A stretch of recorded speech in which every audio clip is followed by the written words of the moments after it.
Hello Internet, and welcome to my review for Boruto Naruto Next Generations, episode 101. When we last left off, things didn't go too hot. After a good half an episode of curing some geese, Jugo went into his rage state right after the Land of Rivers stole all the medicine. And Jugo then went to the village. The Land of Rivers was thankfully right in the area. So they could cure him and get him out of there. And kick Boruto and the gang out of the village because they knew about Jugo being the monster and did not tell the village, and yeah.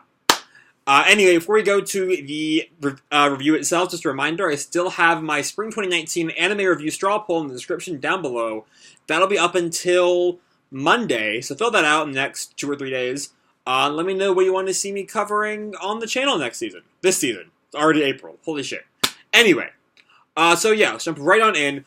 We open pretty much where we left off last time, emotionally speaking at least. Boruto is down in the dumps after being kicked off the mission by the Elder, and the Land of Rivers team is like gloating evilly as they inject Jugo with something. It's probably the tranquilizer. For a second there, I was thinking it would be the serum that, by episode's end, Sumire is given to her teammates. But I'm not quite so sure on that yet. Especially because it's in the same room where Tosaka will tranquilize Boruto and Suigetsu by episode's end. But anyway, moving right along into the OP. The new OP is nice. I really like the lighting in the early parts of the Boruto and Himawari training, and them training together is super cute, I will not lie. And we have the callback to one of my favorite unloved Shippuden OPs, when Boruto reaches out for like a little crystal behind Naruto. It's a callback, which in my heart of hearts, I feel is a callback to opening 18, which did not deserve the shitty arc it played for, let's be honest. Now, on to that big fight at the end of the OP. The character design of the guy they're fighting feels like too specific to just be a repeat of last OP's giant ice monster that never went anywhere. So that may be a new arc villain, but who knows, I'm not sure. Musically, the song's alright. It'll probably grow on me as it goes on, but for now, that's really all I have to say for it. Anyway, moving right along into the plot. So meanwhile, Sumire has found Suigetsu and Karin, which I was hoping would give us some more specific answers on why Jugo left Orochimaru and was out here in the woods, but it seems like they don't really know either. He just kind of skedaddled one day. Now they're here to find him. Anyway, but then Nue, who is not very trusting of Suigetsu and not under Sumire's control anymore, attacks Suigetsu. Suigetsu quickly beats him back because Suigetsu is a fucking Jonin plus at this point, and Nue, for all his strength, is still a summon spirit from a Genin. But the noise of all this, the noise of this fight allows Team 7 to find Suigetsu and Karin and Sumire. And they all, even though they start to like get in their battle stances against Suigetsu and Karin, they quickly reveal who they are in case you did not figure out who they were, but by the fact they had white and red hair in a Jugo arc. And they all kind of relax around each other. And they start talking about what they're going to do. And this is a very talky episode. And so the first thing we're talking about, there are so many conversations in this episode. Not all of them are great. So they're not bad by any means, but you know. Anyway, first thing they talk about. So having Suigetsu around, who just does not care if he hurt some of the villagers in his quest to get Jugo back. That's the first thing they talk about, how they're going to get Jugo back, and you know, Team 7's all like, we can't just go in full force because then people will get hurt. And Suigetsu's like, but we kind of can, you know? And that contrasts the nice, if fairly standard contrast between the kids who don't want to hurt anyone. The way I set that sentence up made my notes not make any sense. Anyway, y'all know what I could say. Also, you know, Suigetsu could get away with just going to town on the village, because he works for Orochimaru and not the Leaf Village like Boruto does. Or maybe not, because Karin seems to get on to Suigetsu with like, will Orochimaru or Orochimaru will scold us if we don't help out here, or if we don't like play by the rules. Sorry, I'm really tired tonight. I'm not speaking properly at all, but we're gonna keep going because this video is 5 days late. Anyway, also just another thing on Suigetsu. If we're being honest, this arc's been something of a downer, both in last week's relentless, everything that could go wrong is going wrong, and everyone hates the heroes, and yada yada yada. Also, just the washed out color scheme is just like, it's kind of relentlessly sad a little bit. It's not like super depressing or anything, but it's still just kind of a downer all the time. And Suigetsu just not caring about everything that that's bringing Boruto down. It's kind of a nice thing, just because it's nice to have some levity now and then. He doesn't get quite as much levity as I'd like, though, which is a shame, but what we get is still nice. Anyway, and then Karin and Sarada have a really sweet conversation about how Karin cares for both Sarada and all the ex-Taka members as, like, her family. Even if Suigetsu's a complete, like, jackass, she still does, they're still, like, family, I guess. I was looking for a more specific word and did not have one. Anyway, of course, it does turn into Sarada learning about and reacting to Karin's biting powers, which, like, it's nice. I don't think anyone ever really commented on how fucking weird that is in the original series. So it's nice that Sarada's like, wait a sec, that's fucking weird. That's just fucking weird. Meanwhile, back with Jugo, Tosaka is still acting hella shady. Wonder what that's about. Y'all will quickly see I'm not a big fan of this episode's big twist, but we'll get to that in a little bit. After that, we have Suigetsu and Boruto continue their conversation at the birdcage, and I don't quite know how I feel about it. On the one hand, Boruto knowing what's best for Jugo more than Suigetsu does kind of undercuts the, decades those two have spent together. On the other hand, Boruto is right, they should let Jugo choose how he lives his own life.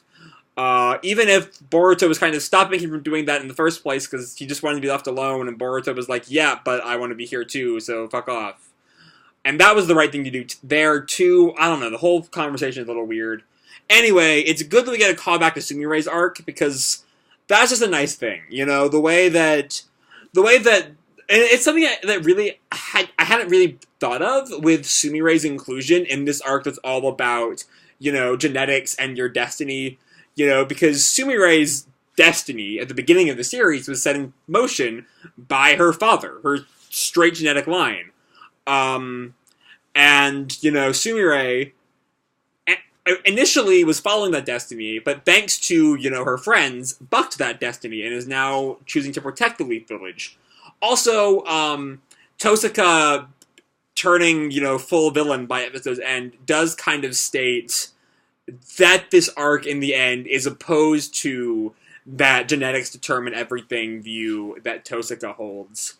So that's good. That's kind of is telling us where this arc is headed by the Tosaka reveal, which is a shame, because after everything, the Mitsuki arc was really good. For all of it had its issues, not gonna lie, especially in its pacing, but it made things really morally gray. Everyone kind of had a claim to their actions.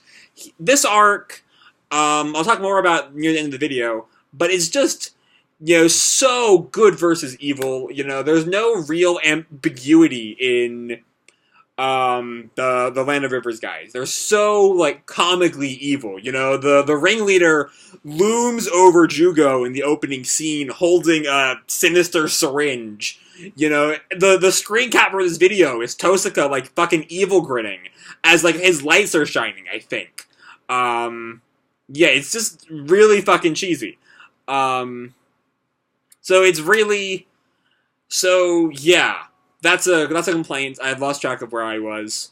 Anyway, one thing I am glad of, I don't want the people to leave this video thinking I hated this episode. I didn't hate this episode. There are plenty of good things going on. One of them is that we are not playing up the whole Team 7 doesn't know the Land of Rivers is up to no good angle. As soon as Sumire wakes up, she tells them, oh, we were attacked by 2 twins with collars. And it's like, oh, shit. I know those guys. We met them in the village. Oh, shit, they're the bad guys. Ah! So, like, instantly we know what's up. Anyway, with that, they set up a plan to lure out the twins so that Sarada and Karin lure out the twins so that everyone else can sneak into the village and start saving people. And the plan is to have Sarada transform into Sumire to lure the twins out. And it works well enough. So my initial reaction that it was simple, but it gets the job done. Actually, by episode's end, I'm much fonder of it than that, just because it's nice to see Sarada actually make a mistake. You know, she does it so, and it's a very particular mistake. She lures them out so perfectly that they're like, no one actually moves like this unless they're luring people out. And so her, intelligence ends up kind of being her undoing, and that's a nice thing to see. So I actually do really dig the strategy. Meanwhile, back in the village, things are going pretty well for the infiltrators. As Sumigetsu and Boruto get to Jugo's room and get Tosaka on their side, Sumire finds her teammates and the serum like that. And then either Mitsuki or Konohamaru himself has removed Konohamaru from the situation right before the ringleader, or who I thought was the ringleader, can stab him in the stomach. In fact, things are going almost too well. Because right after that, we find out, that's right when we find out that Sarada's plan didn't quite work, and the boy twin has gone to fight Team 15, while Sarada and Karin deal with the girl twin. And, of course, Tosaka's the big bad. Everything has been Tosaka's plans. He's fucking like Orochimaru, but lamer. I'll bring that up in my whole episode retrospective. Yeah, I'm not a big fan of that twist. It's kind of lame. It's kind of boring. It's kind of been done before. Tosaka's a funny ally, but like he's not that interesting as a villain so far. And given what we see from the Next Time trailer, which is really all we have of his villainy, he seems kind of like earlier Orochimaru, but like without the sinisterness or the interestingness.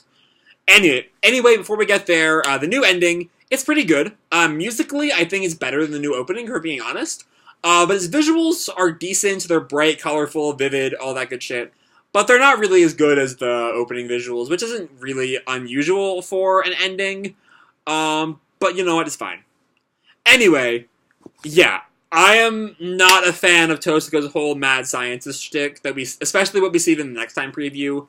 He's all like, this is all for my research. Everything is for my research. And that's super early Orochimaru. But he's just not as cool as Orochimaru. Though there is a light at the end of the tunnel, this episode leads up to the fights with the Curse Mark twins that will hopefully be much more interesting.